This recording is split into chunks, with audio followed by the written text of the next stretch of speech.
हिलाली साहब, आपका क्या ख्याल है ये ऑडियो लीक्स की जो फैक्ट्री है जहाँ से इतनी ज़बरदस्त ऑडियोज निकल रही हैं, आपको लगता है कि ये बुनियादी तौर पर खान साहब को ही टारगेट करना मकसद था? शुरू में ज़रूर मरीम नवाज साहिबा की भी एक दो ऑडियो लीक्स आई, लेकिन उसके बाद से कंटिन्यूसली खान साहब और उनके नैरेटिव को ही ऐसा लग रहा है कि टारगेट किया हुआ है हैकर साहब ने। बिल्कुल 100% आपका असेसमेंट करेक्ट है। ये जो भी निकाला है ये खान साहब का जहरीला दुश्मन है। मगर आप दो तीन चीज़ें मैं जल्दी से बता दूं। एक बात तो ये है कि हम खान साहब ज़रूर कहते हैं कि वोट फ़रोख्त और ख़रीदना फ़रोख्त गलत है, मगर जब वो देखते हैं कि फ़रोख्त और वोट बाइंग हो रहा है, बिक रहा है, दुनिया के सामने बिक रहा है, वो चीख रहे हैं और फिर भी कुछ नहीं हो रहा है, तो फिर क्या रिएक्शन होगा एक नॉर्मल पॉलिटिशियन पे कि भाई ये जायज़ है और इसके बगैर काम नहीं होता। आप कहते हैं कि इन्होंने कहा कि गलत है, शिर्क है, ये है। क्या आप जानते नहीं हैं कि सूद हराम है हमारे मज़हब में? मगर हर मुसलमान मुल्क में सूद होता है। हम सब जो हैं सूद कमाते हैं और सूद लेते हैं, बल्कि अगर हमें कोई ज़्यादा सूद दे तो हम उनके साथ जाते हैं। और ये तो एक खेल मजाक है। कहते हैं कि प्रॉफिट एंड लॉस है।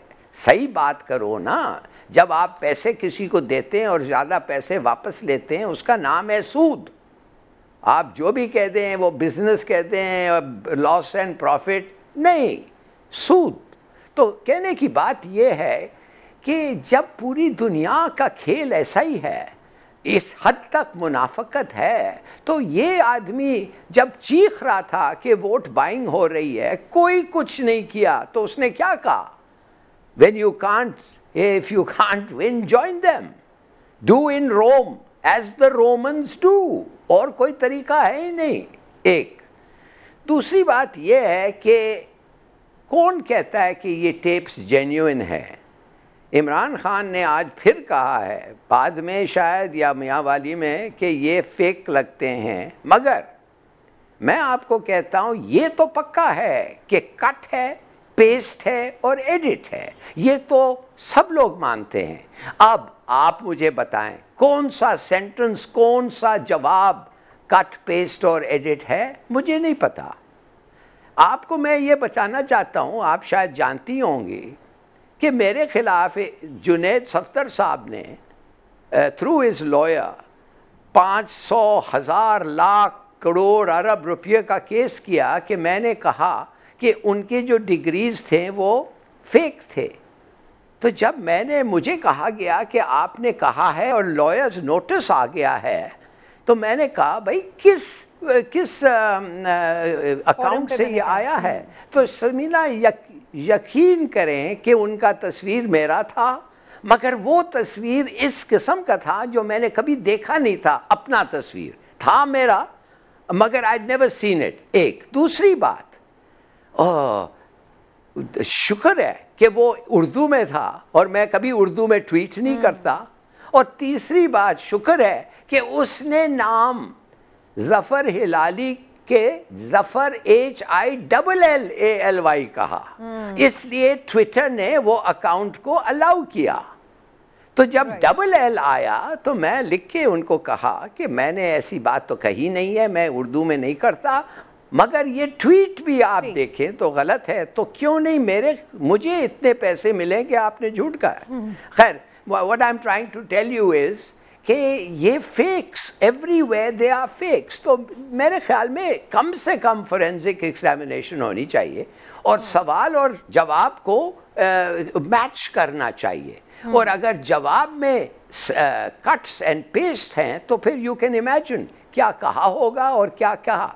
लोग कहते हैं वो डिनाई नहीं कर रहे हो, लेकिन हिलाली साहब ये जो साइफर वाली ऑडियो है ये तो काफी रब्त में भी है, और ये तो इसको तो किसी ने नहीं कहा कि ये फेक है या एडिटेड है। जो आपकी पहले वाली बात है वो ठीक है कि जो पहले वाली ऑडियो आई थी खरीदो फरोख्त वाली MNAs की, वो यकीनन सब कह रहे थे कि वो एडिटेड है, लेकिन जो ये साइफर वाली ऑडियो है ये तो एक बाकायदा प्रॉपर एक रब्त में है, सही है।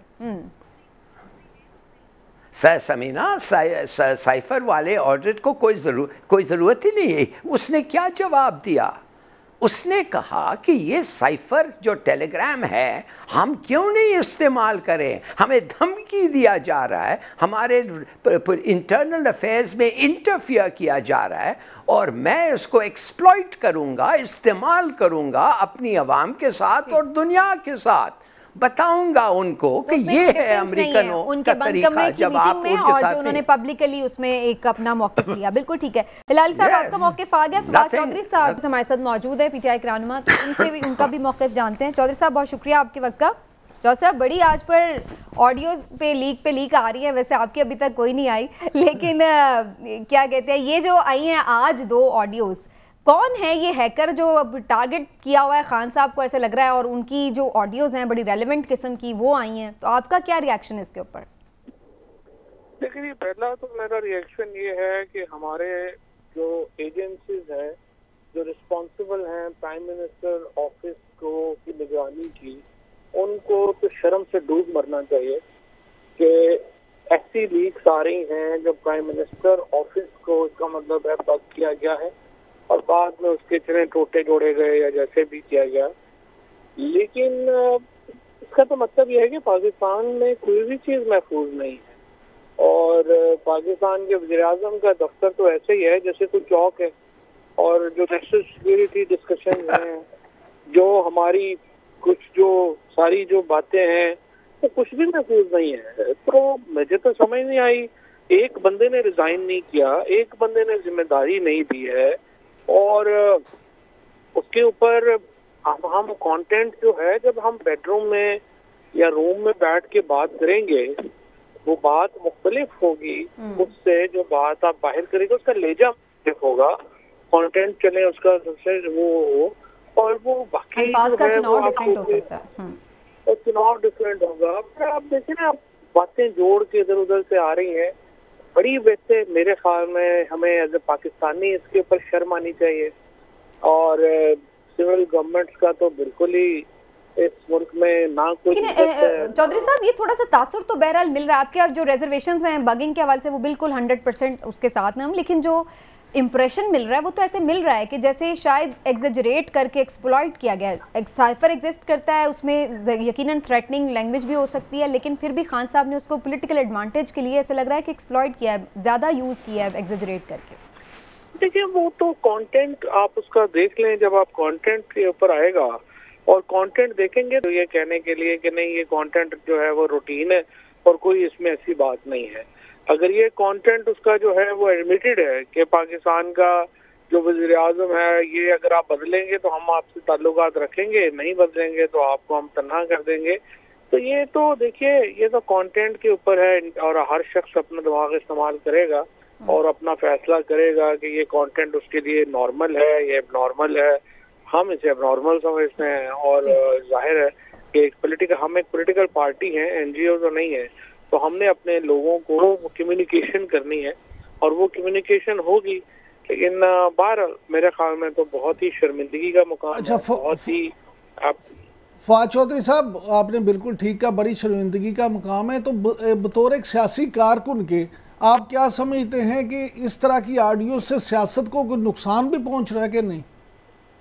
बहुत नुकसान पहुंच रहा है, किसी बंदे की कोई इज्जत ही नहीं आप छोड़ेंगे, हर एक का जो है वो आप ऑडियोज बना के उसको करना शुरू कर देंगे और फिर सिर्फ सियासतदानों की आ रही है इंटरेस्टिंगली, बाकी तो किसी की नहीं आई है और वो भी बड़ी टाइम के ऊपर बड़ा बना के चीजें आ रही हैं। सो आई थिंक इसके ऊपर पाकिस्तान में तो खैर अब क्या इसके ऊपर क्या बंदा बात है। अच्छा चौधरी साहब आम तासुर ये दिया जा रहा है कि बादियुन नज़र में कि शायद इस तरह की ऑडियो से पीटीआई का जो कारकुन है जो इमरान खान साहब के साथ जुड़ा हुआ है उसको कुछ फ़र्क पड़ेगा। आप क्या समझते हैं कि कोई फ़र्क पड़ेगा इन ऑडियो से?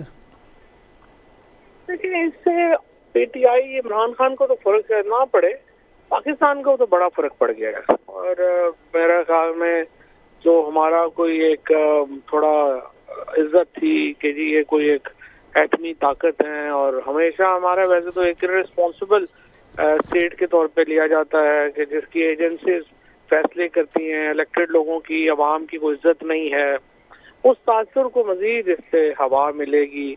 उस तासुर को मजीद ये मिलेगा कि यहाँ पे कोई जो पब्लिक गवर्नमेंट है, प्राइम मिनिस्टर का ऑफिस है, वो भी बिल्कुल उसकी कोई हैसियत औकात नहीं है। उसको यकीनन नुकसान है। अच्छा ये फरमाइएगा, ठीक चौधरी साहब ये फरमाइएगा, इस्लामाबाद हाई कोर्ट में क्या मामला है? एक जानिब आप लोग इस्तीफे देते हैं, फिर इस्लामाबाद हाई कोर्ट में जाके कह रहे हैं कि ये क्यों मंजूर हुए, वहाँ पे भी अजीब सी कंफ्यूजन लग रही है। तो वो बेसिकली आपकी पिटिशन है क्या? कोई कंफ्यूजन नहीं है। वो जो पिटिशन है वो ये है कि जनाब देखें, हमने बहैसियत सियासी जमात 123 लोगों ने इस्तीफा दिया था, 100 और जो स्पीकर है उस वक्त का उसने उसको कबूल कर लिया था। अब ये तो नहीं हो सकता कि कोयटा का स्पीकर जो है वो चाइल्ड ऑफ लेसर गॉड है और पोटोहार का स्पीकर जो है वो बिल्कुल जबरदस्त है। तो ये तो नहीं हो सकता कि आप कासिम सूरी के इस्तीफे एक्सेप्ट हुए हुए तो आप कहें कि नहीं वो हम नहीं मानते, और राजा परवेज अशरफ को हम ये इख्तियार दे दें कि आप अपनी मर्जी से 5-5, 6-6 इस्तीफे करके पॉलिटिकल मैनूवरिंग करें। तो हमने जो इस्तीफे दिए थे वो एक पॉलिटिकल पर्पस की वजह से थे और हमारा पर्पस था इलेक्शन करवाना। आप या तो एक ही असूल सब पे अप्लाई करें या फिर जो है वो एक ही असूल अप्लाई ना करें। तो ये तो नहीं हो सकता कि आप दूसरी पार्टी को ये मौका दें कि वो हमारे आप वो कानून के साथ जो है वो आप तो खिलवाड़ कराएं। सबके ही मंजूर कर लें या फिर ये है कि ये भी मंजूर ना करें? जी बिल्कुल, यही है कि या सबके मंजूर करें या फिर हमें इस तरह से पिक एंड चूज ना करें। अच्छा चौधरी साहब ये फरमाइएगा, आज सैफुल्लाह नियाजी साहब की जो गिरफ्तारी हुई है तो कहा जा रहा है कि वो हिरारकी में नंबर 2 है इमरान खान साहब के बाद और शायद उनकी गिरफ्तारी के खास मकासद हैं। आप इस गिरफ्तारी को किस हवाले से देखते हैं?